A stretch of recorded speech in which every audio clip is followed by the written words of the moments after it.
Welcome to our channel. Today we how to uninstall Wistia embed from your marketing site. Easy tutorial step by step clearly. To uninstall Wistia embed from your marketing site, start by identifying the pages where the embed is used. Access your website's content management system or CMS. Log in with your administrator credentials. Navigate to the section where your pages are listed. Locate the specific page or pages that contain the Wistia embed. Open the page editor for each of these pages. Search for the Wistia embed code within the page's HTML content. This code typically begins with a frame or includes Wistia-specific tags. Once you find the embed code, select it carefully. Delete the entire embed code from the page.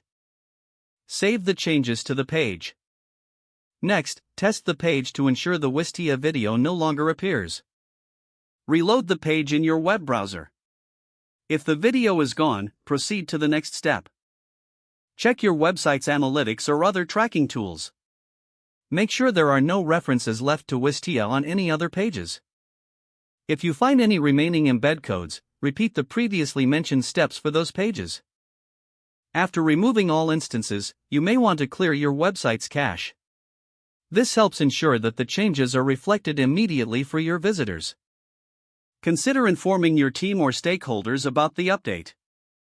Review your site to confirm that the user experience remains intact. Congratulations, you have successfully uninstalled the Wistia embed from your marketing site. If the page does not load, refresh the browser or try again in a private or incognito window. Make sure you are using the correct email address, then retype it carefully to avoid small typos. If your password is not accepted, use the reset option and create a new strong password you can remember. Check your spam folder for verification or security emails, then complete any requested. Enable two-factor authentication if available to improve account security and reduce unauthorized access risk. After signing in, review your profile details so your contact information and settings are accurate and current. Don't forget to like this video and subscribe to our channel for more step-by-step tech guides.